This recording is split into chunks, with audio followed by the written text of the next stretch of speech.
rabaa inaan ummadda Soomaaliyeed u gudbiyo fikirkayga ku aadan xaaladda maanta la joogo. Qodobka koowaad, dowladnimada Soomaaliya waa midda kaliya ummaddu isugu timid isu keentay ummadan. Halgan dheerna loo soo maray, geesiyaal dhalinyarahuna ay gobonimadii dhaliyeen, dhiig badan u daatay, xoolo badan u baxeen. qarannimadii ka dhalatay Soomaaliyeedna annaga gacanteena ku burburinay. colaadda iyo xanuunka iyo dhibka iyo rafaadka ay leedahay waa la arkay. dowladda dhowraha ka dambeeyay oo aan rajeynaya inay dowladdii afraad tahay dowladda uu hogaaminayo madaxweyne Maxamed Cabdullaahi Farmaajo oo hoggaanka qabata. waxaan isleeyahay marka dowladdii dhalataba inay meel gaarsiiso ummadda Soomaaliyeed waa hadafka loo doortay. maanta midda jirta waxaan isleeyahay waa guul ummadda Soomaaliyeed u soo hoyatay, sababtoo ah waxay ku dadaashay inay ka sii amba qaado meeshii ugu timid. hogaamiye kasta iyo dowlad kastana waxaa laga rabaa meeshuu ugu yimid ama meeshay dowladdaas ugu timid meel ka wanaagsan in ummadda gaarsiiso. hadafkaas isaga ah marka waa mid biyo kama dhibcaana bulshada Soomaaliyeed meel kastay joogtana ay u hanqal taagayso oo ay taageerayso oo ilaashanayso.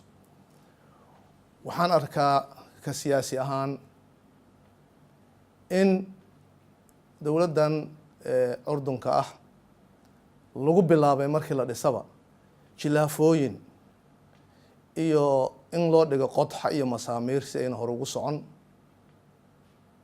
nasiib darro ayaan u arkaa arrintaas iyada ah. waxaan kula talinayaa ummadda Soomaaliyeed meel kastoo la joogo in laga waantoobo in ummadda dib loogu celiyo meeshii laga keenay dhibaatadii ay soo martay ee gaamurtay. dowladdu mucaarad ma diido, mucaarad waxba u saxaa. mucaarad lama rabo inuu wax burburiyo, inuu wax saxaa la doonaya. waa dhaliilo ayay yeelan kartaa dowladdu, maamulku dhaliilo yeelan karaa, waa la tilmaami karaa, waxaa la doonaya in la saxo. sidaas daraaddeed waxa ay afka ajnabiga lagu yiraahdo constructive opposition lama diidana. hase yeeshee haddii wax burburin arrintu noqoto ummadda Soomaaliyeedna damo ma aha, caalamkuna naga aqbali maayo. sidaas daraaddeed waa lala wada socdaa guulaha hadda aan aragno iyo kuwa soo socda. caalamka aad arkaysaan danaha Soomaaliya ee ka shaqeynaya ee maalgelinaya aad aragtaan dalka xoreyntiisa dowrka laga cayaarayo. aad aragtaan in hadda hay-adaha maaliyadda caalamka sida bangiga adduunka iyo IMF-tu ay Soomaaliya maamulkeeda maaliyad u ammaaneen una taageerayaan, oo sida aan la soconno wararka ku helayno la doonayo in deymankii laga cafiyo. sidaas daraaddeedna ay ku xigi doonto in lacagti shilinkii Soomaalida qaranka la sameeyo. guulaha laga raadinayo in laga gaaro xagga difaaca dalka iyo xoreynta oo lala tacaalaya nabadiidka qaran ahaan iyo ciidamada Amisom iyo caalamka oo dhan oo noo heelan. tallaabooyinkaas muhiimka ah ee hore loo qaadayo, ciddii isku dayaysa inay jallaafto, ciddii isku dayaysa inay guulahaas ummadda ay ka curyaamiso, waxaan ugu baaqayaa ugana digayaa inay ka waantowdo. mucaarad lama diidana, laakiin mucaaradku siyaasiyiin baa samaynaysa. siyaasiyiin kala duwan oo afkaar kala duwan inay wadato ay suurtagal tahay. ha yeeshee mid kastaahu damac ayuu ka leeyahay inuu dalka maalin inta u tartamo hoggaanka u qabto. hadduu doonayo inuu inta dalka u tartamo hogaamiyo, wuxuu jeclaan lahaa in loo sacbiyo, in la taageero, in lala shaqeeyo, in la garab galo.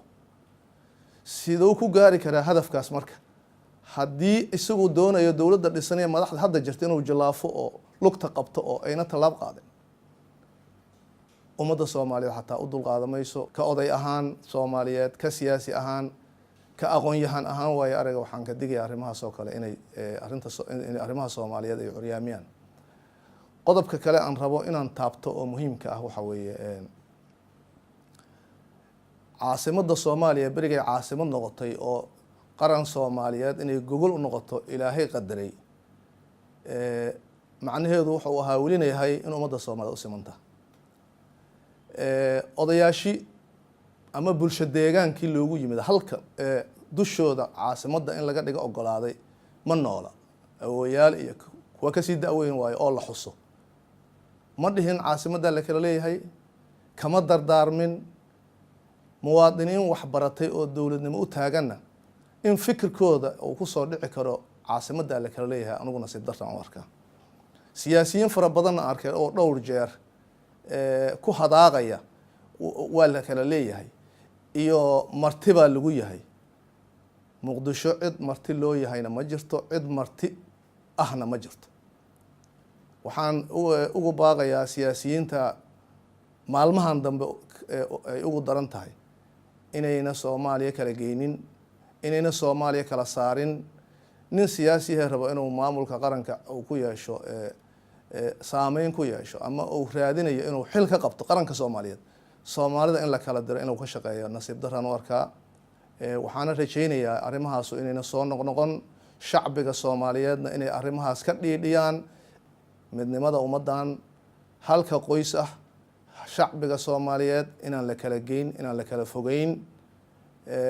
mas-uuliyiinta siyaasiyiintana anaa kamid ah, haddii aan aragno dhaliil waa la tilmaamayaa.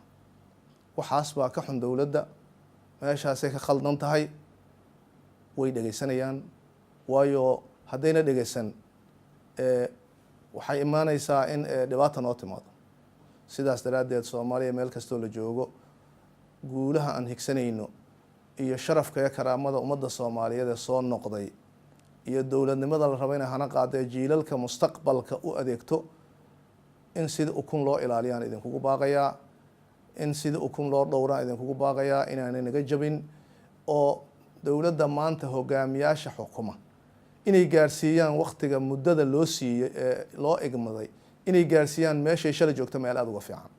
aada iyo aada ayaan ugu faraxsanahay inaan fariintaa u gudbiyo shacbiga Soomaaliyeed meel kastou joogo. aada iyo aadaan ugu faraxsanahay in maanta aan fursaddan u helo in la qaato fikirkaasna waa soo jeedinayaayo dowladnimada ayaa ku xiran. wasalaamu calaykum waraxmatullaahi wabarakaatu.